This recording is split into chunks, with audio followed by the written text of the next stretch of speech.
Le bénéfice de la Deutsche Bank s'est fortement contracté au deuxième trimestre, ce qui s'ajoute aux craintes post-Brexit. Alors qu'est-ce que cela signifie pour la plus grande banque d'investissement d'Europe ?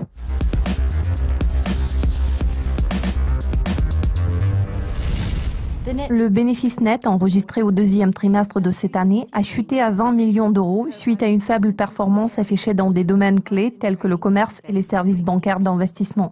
Cela représente une baisse de 98% par rapport aux 818 millions d'euros un an plus tôt.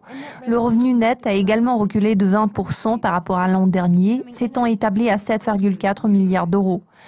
La Deutsche Bank, qui a été touchée de plein fouet par le Brexit, n'a eu de cesse de réduire les coûts et le nombre de clients dans le but d'améliorer les niveaux de capital et de sortir du marasme, ce qui a apporté un dur coup au cours boursier de l'une des plus importantes banques d'investissement au monde. Cette année, les actions de la société ont chuté de 43%. La Deutsche Bank a accumulé 14 milliards de dollars d'amendes.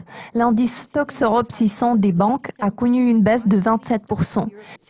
La pire baisse du chiffre d'affaires en comparaison annuelle a été enregistrée dans la division marchés internationaux, dont provient la plus grande partie des recettes de la banque.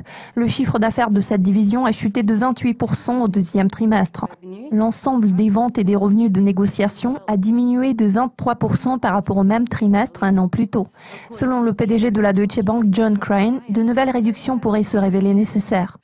Bien que nos résultats reflètent le processus de notre restructuration substantielle, nous sommes satisfaits des progrès que nous réalisons. Si ce contexte économique morose persiste, nous devrons être encore plus ambitieux à propos du timing et de l'intensité de notre restructuration.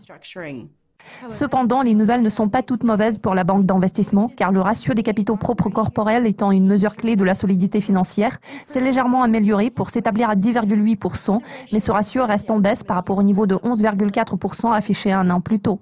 Cela conclut la revue de presse dédiée à la Deutsche Bank. Restez à l'affût de nos mises à jour régulières sur Dukascopy TV pour être au courant de tout ce qui se passe dans le monde de la finance.